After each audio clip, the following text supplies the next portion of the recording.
Buenas noches, queridos estudiantes universitarios de la Universidad Autónoma Gabriel N. Moreno. Continuando con las clases de física, hoy vamos a tocar el tema de gravitación universal. Vamos a ver las teorías que gobiernan esta temática, empezando por las teorías de Kepler y terminando con la teoría de gravitación universal de don Isaac Newton.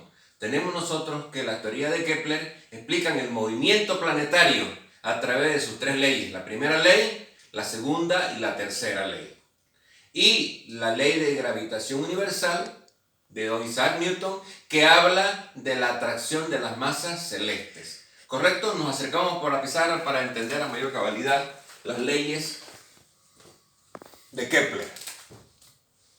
Tenemos nosotros que la primera ley de Kepler dice que todos los planetas giran alrededor del Sol en órbitas elípticas. Tenemos el Sol dentro de uno de los focos de la elipse. El Sol y todos los planetas girando alrededor del Sol en órbitas elípticas. Eso dice Kepler en su primera ley. El planeta más cercano al Sol, Mercurio, le sigue Venus, le sigue la Tierra, sigue Marte y así sucesivamente. ¿Correcto? Eso dice la primera ley de Kepler. Todos los planetas giran alrededor del Sol en órbitas elípticas, donde el Sol se encuentra dentro de uno de los focos de la elipse. ¿Correcto? Nos vamos a la segunda ley de Kepler. A la segunda ley de Kepler. Kepler dice que en tiempos iguales, si tenemos el Sol y un planeta orbitando en órbita elíptica alrededor del Sol, si los tiempos de recorrido del Sol de un punto a otro punto, de T sub 0 a T sub 1 y de T sub 1 a T sub 2, son iguales, si de T sub 0 a T sub 1 es un delta T1 y de T1 a T2 es un delta T2, vemos nosotros que las áreas que barren los planetas respecto al Sol, el radio vector barre áreas iguales en tiempos iguales. Eso dice la segunda ley de Kepler.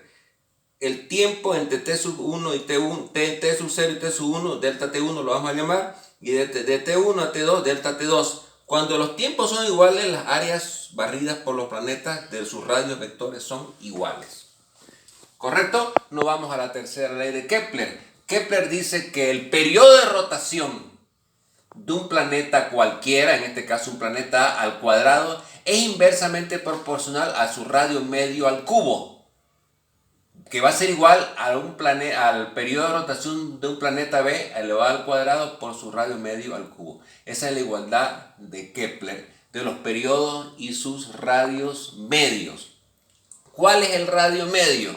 Tenemos nosotros una elipse. Sabemos nosotros que los movimientos son elípticos alrededor del Sol, ¿correcto? Tengo un semieje mayor y un semieje menor. El radio medio precisamente es la suma entre el lado mayor más el lado menor. El semieje mayor más el semieje menor. A más B dividido entre 2. Ese es el radio medio según el planteamiento de Johannes Kepler. Ahora nos vamos a explicar la ley de gravitación universal de don Isaac Newton. ¿De qué habla la ley de gravitación universal de don Isaac Newton? Habla de la atracción de las masas celestes, ¿correcto? En el sistema solar, todos los planetas giran alrededor del Sol, ya lo dijo Kepler, en órbitas elípticas, pero Kepler no explicó el por qué se movían alrededor del Sol, cuál era la fuerza que los atraía y no los dejaba salir dentro de su campo gravitacional. Precisamente fue don Isaac Newton que hizo esa explicación y dio una explicación científica al problema.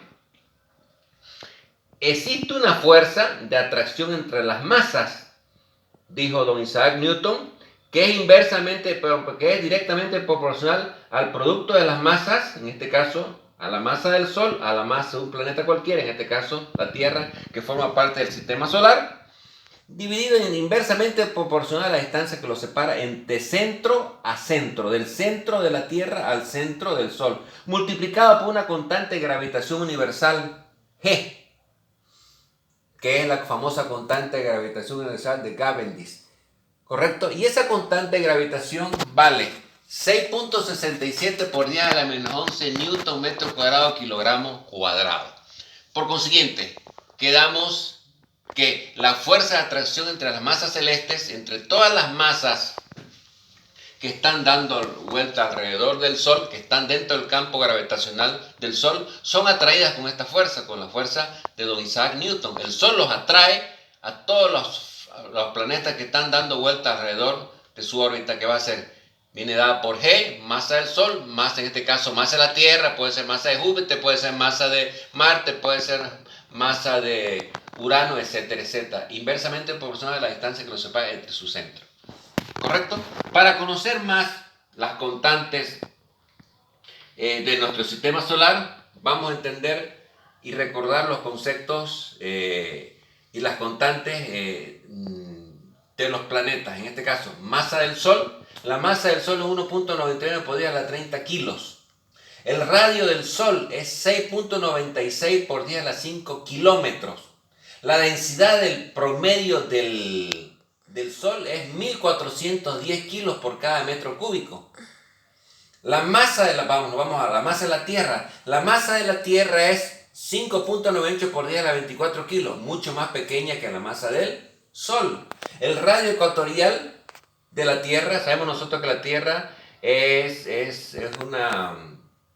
una esfera que está achatada por los polos y ensanchada por el ecuador. ¿Qué quiere decir? Que su radio polar es más chico que su radio ecuatorial, ¿correcto? El radio ecuatorial es 6.378 por 10 a la 6 metros.